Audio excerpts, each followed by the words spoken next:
샬롬 여러분 반갑습니다. 하명학 전도사입니다. 7월 14일 아침 묵상 시작하겠습니다. 먼저 기도하시겠습니다. 사랑하는 하나님 감사합니다. 이 하루도 하나님 말씀 앞에 의지하여서 하나님 말씀 앞에 멈춰 서게 하시니 감사합니다. 우리의 매일의 삶이 말씀과 더불어 살아가는 삶 되게 하여 주시옵시고 말씀을 듣고 깨달아 말씀대로 살아가는 저희들 되게 하여 주시옵소서. 감사드리옵고 예수님의 이름으로 기도드립니다. 아멘. 오늘 함께 하실 본문은 사도행전 11장 19절에서 21절 말씀입니다. 그때 스데반의 일로 일어난 환란으로 말미암아 흩어진 자들이 베니게와 구브로와 안디옥까지 이르러 유대인들에게만 말씀을 전하는데 그 중에 구브로와 구레네 몇 사람이 안디옥에 이르러 헬라인에게도 말하여 주 예수를 전파하니 주의 손이 그들과 함께 하심에 수많은 사람들이 믿고 주께 돌아오더라. 아멘. 이 시간에는 평범함의 위대함이라는 제목으로 하나님 말씀 함께 나누겠습니다. 오늘 본문의 배경이 되는 시리아의 수도 안디옥은 로마 제국 당시 로마 알렉산드리아 다음으로 세 번째로 큰 도시였습니다. 그때 당시 인구는 50에서 80만에 이르는 아주 큰 대도시였습니다. 상업과 교통의 중심지였고 동서양의 교류가 빈번한 국제 도시였습니다. 그러나 이 도시는 주변에 아폴로와 아르테미스를 숭배하는 다프네의 신전이 위치해 있었기 때문에 성적으로 매우 문란한 도시였습니다. 이러한 배경을 가진 안디옥에 스데반의 순교와 핍박으로 흩어진 신자들이 안디옥 지역에까지 들어와 복음을 전했는데 그러한 이야기가 오늘 본문 19절에서 21절의 이야기입니다. 흩어진 신자들은 처음엔 유대인들에게만 복음을 전했지만 그들 중 구브로와 고레네 출신의 그리스도인들이 헬라인에게도 복음을 전함으로 설립된 교회가 바로 안디옥 교회였습니다.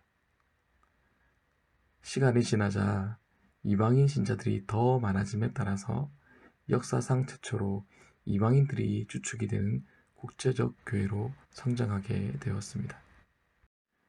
이러한 안디옥 교회가 놀라운 것은 바로 안디옥 교회의 신자들을 통해서 교회 역사상 처음으로 비그리스도인들에게 그리스도인이라 불리어지게 되었기 때문입니다.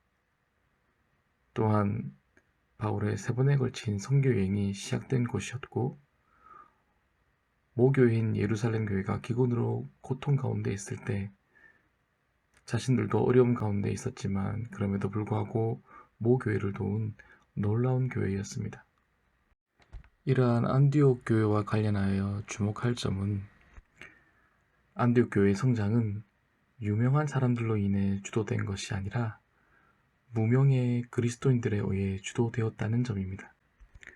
오늘 본문을 다시 한번 살펴보면 그때 스데반의 일로 일어난 환란으로 말미암아 흩어진 자들이 베니게와 구브로와 안디옥까지 이르러 유대인에게만 말씀을 전하는데 그 중에 구브로와 고레네 몇 사람이 안디옥에 이르러 헬라인에게도 말하여 주 예수를 전파하니 라고 말씀하고 있습니다. 오늘 본문에서는 우리가 특별히 알만한 유명한 사람의 이름이 드러나지 않습니다. 어디에도 찾아볼 수 없습니다.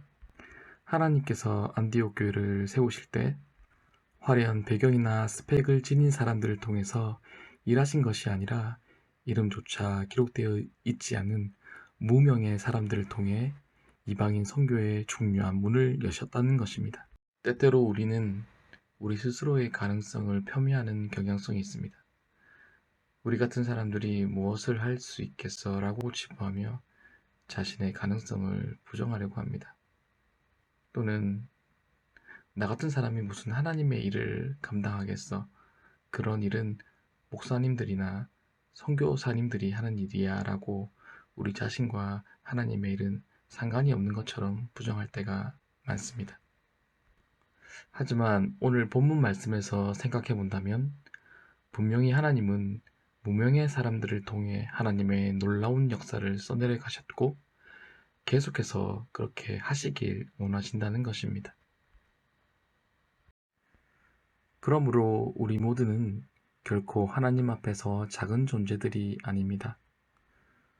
그 누구든 크든 작던 하나님의 부르심을 받은 제자이자 사명자입니다. 그저 우리 자신의 만족과 유익만을 추구하기 위해 보내진 사람들이 아니라는 것입니다.